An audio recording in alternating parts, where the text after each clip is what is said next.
सुरक्षित वातावरण का मतलब होता है कि हम लोग पूरी तरह बच्चे के सुरक्षा का ध्यान रखें। और जैसे कि किसी विद्यालय का जो भवन होता है वो जर्जर होता है, कभी टूट के गिरता रहता है, तो वहाँ पे बच्चों को नहीं बैठाना है। तो बच्चों को इसका ध्यान रखना है कि बच्चे सुरक्षित वातावरण में है कि नहीं। इसके साथ साथ बच्चे के साथ दंड का उपयोग नहीं करना है, शारीरिक रूप से दंड हमें नहीं देना है, ये बच्चे का अधिकार है। 6 से 14 वर्ष की आयु के बच्चे के लिए बिल्कुल होना चाहिए क्या, शिक्षा की व्यवस्था। शिक्षा की व्यवस्था 6 से 14 वर्ष के आयु के बच्चों को बिल्कुल होना चाहिए। क्या होता है कि बाल अधिकार के फलस्वरूप ये दिया गया है, लेकिन बहुत सारे लोग क्या करते हैं कि छोटे छोटे बच्चे को काम पर लगा देते हैं, पैसा कमाने के लिए लगा देते हैं, जो नहीं होना चाहिए। बच्चे को खेलने कूदने के समय ऐसा काम करना पड़ता है जो उसके उम्र के लायक भी नहीं होता है और उनका पूरा बचपना चला जाता है। वो नहीं अपने घर परिवार को पालने पोसने में बीत जाता है। तो छोटा बच्चा भी कभी कभी ये काम करता है। तो ये अधिकार है बच्चे को कि वो काम बचपन से नहीं करे, वो पढ़ाई करे। क्या करे?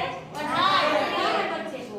निःशुल्क शिक्षा का अधिकार है बच्चे को, 6 से 14 वर्ष के बच्चे को। तो इस तरह अगर आपके आसपास कहीं कोई ऐसा बच्चा दिखता है जिस पर शोषण हो रहा है, उसके माता पिता या विद्यालय में ही कुछ शोषण हो रहा है, या फिर माता पिता उसको बचपन से देख रहे हैं कि हाँ काम पर लगा दिए हैं, पढ़ाई लिखाई छुड़ा दिए हैं या पढ़ाना शुरू ही नहीं किए हैं, तो ऐसी स्थिति में आप लोग आवाज उठा सकते हैं। ठीक है, आवाज उठा सकते हैं। इसके लिए एक नंबर दिया गया है, चाइल्ड हेल्पलाइन नंबर 1098। इसको नोट कर लीजिए, है ना? वैसे आप नोट कर लीजिए, लिख दीजिए ना वहाँ पे। हाँ, इसको लिख देते हैं, बोर्ड पर भी लिख देते हैं, चाइल्ड हेल्पलाइन नंबर।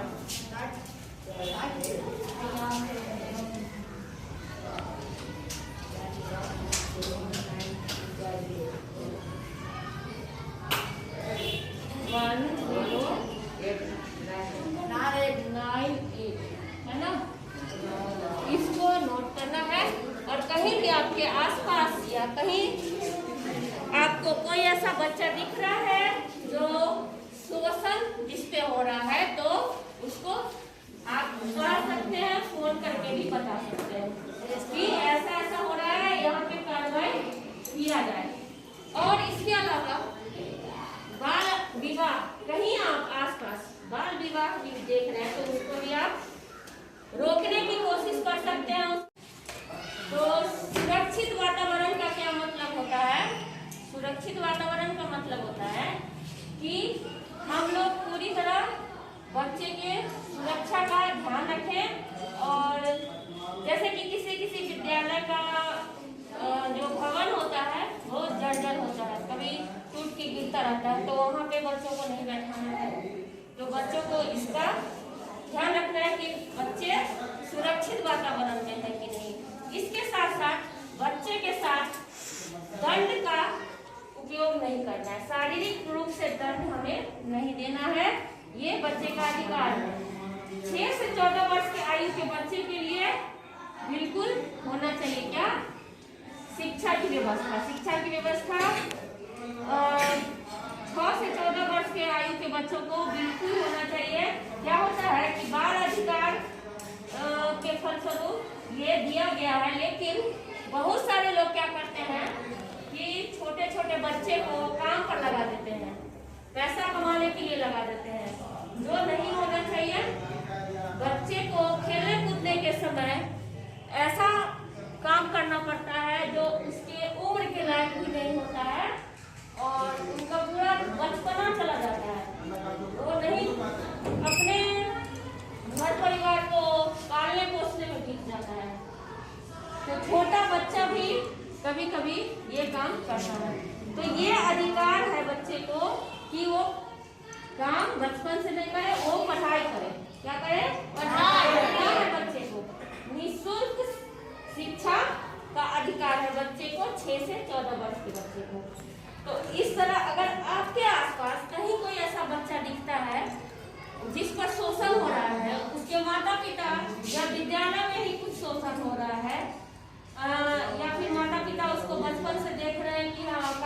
छुड़ा दिए हैं, पढ़ाई लिखाई छुड़ा दिए हैं या पढ़ाना शुरू ही नहीं किए हैं, तो ऐसी स्थिति में आप लोग आवाज उठा सकते हैं। ठीक है, आवाज उठा सकते हैं। इसके लिए एक नंबर दिया गया है, चाइल्ड हेल्पलाइन नंबर 1098। इसको नोट कर लीजिए, है ना? वैसे आप नोट कर लीजिए, लिख दीजिए ना वहाँ पे। हाँ, इसको लिख देते हैं, बोर्ड पर भी लिख देते हैं, चाइल्ड हेल्पलाइन नंबर।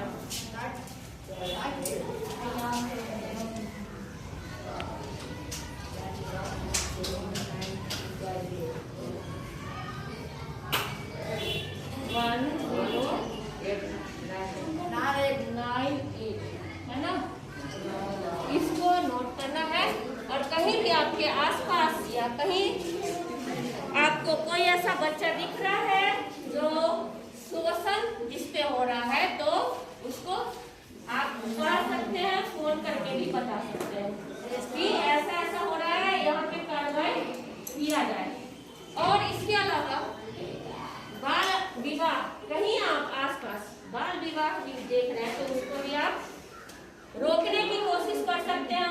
बच्चा कहीं पढ़ता है तो हम उसको किडनैप करा सकते हैं, किडनैप कर सकते हैं। तो इस तरह होता है क्या, कभी कभी अपरिचित लोग कहेंगे कि हाँ बच्चों चलो, तुम्हारे मम्मी का तुम्हारे पापा का एक्सीडेंट हो गया है तो चलो हम मेरे साथ।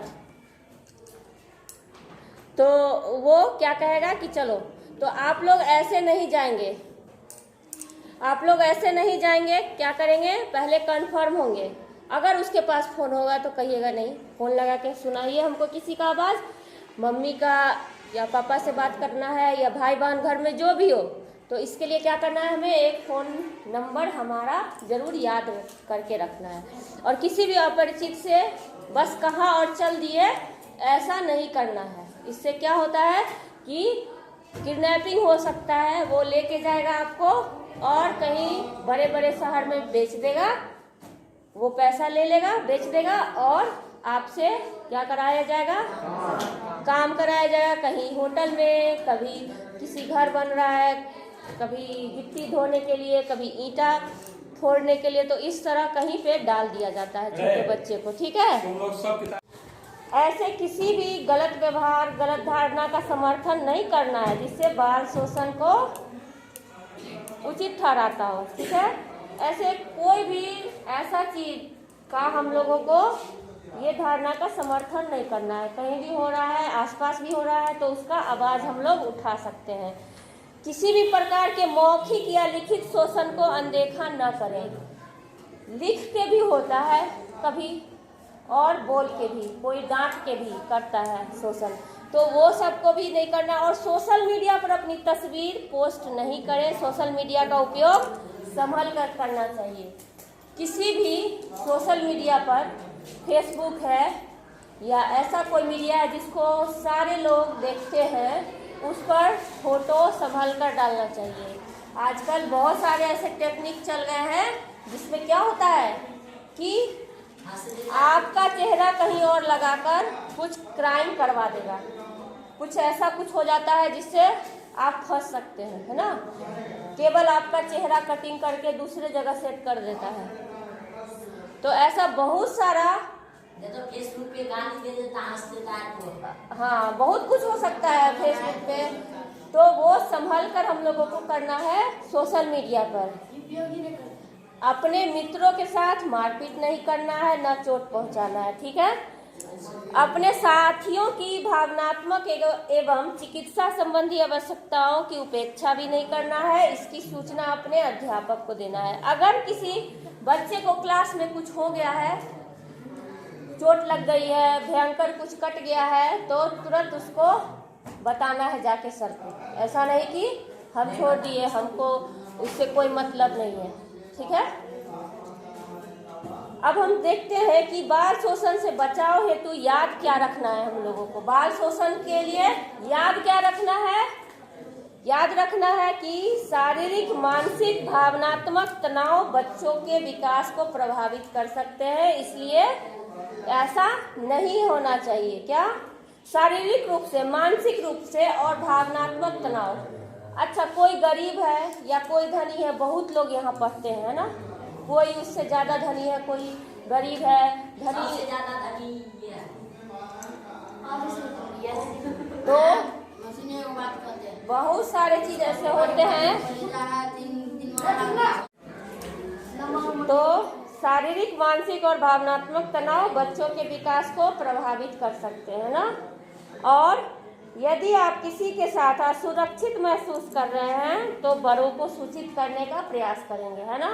किसी के साथ आप कभी ऑटो में ही जा रहे हैं और वो आपको बोल रहा है कि हाँ बच्चों तुमसे बहुत अच्छे से बात कर लेगा, हाँ तुम कितने भाई बहन हो, किस क्लास में हो, अच्छा इसमें पढ़ते हो, चेहरा से तो तुम बहुत तेज लगते हो, तुम चलो ना मेरे साथ, हम एक चीज़ तुमको एक जगह ले चलते हैं, बहुत अच्छा चीज़ दिखाएंगे, ऐसा करेंगे। बात से वो आपको घुमा देगा, फंसा देगा और आपको क्या कहेगा कि चलो।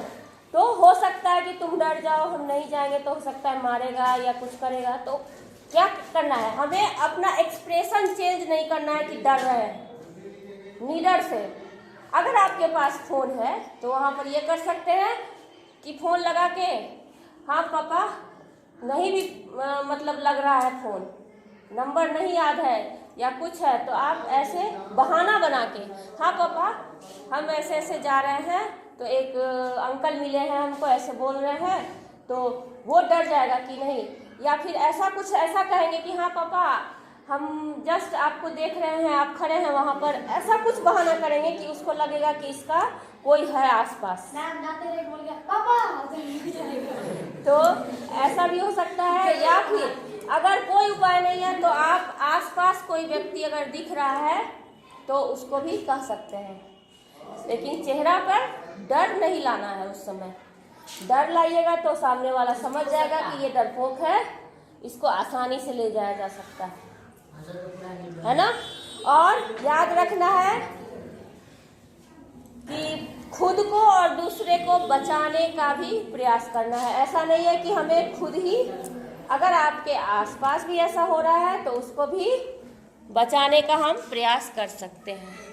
तो इस तरह आज हम लोग देखिए बाल अधिकार, बाल विवाह, बाल शोषण और बच्चों के साथ छेड़छाड़ के संबंध में। तो अगले बार हम लोग फिर मिलेंगे सुरक्षित शनिवार में। तो तब तक के लिए बाय बाय बच्चों। Bye bye.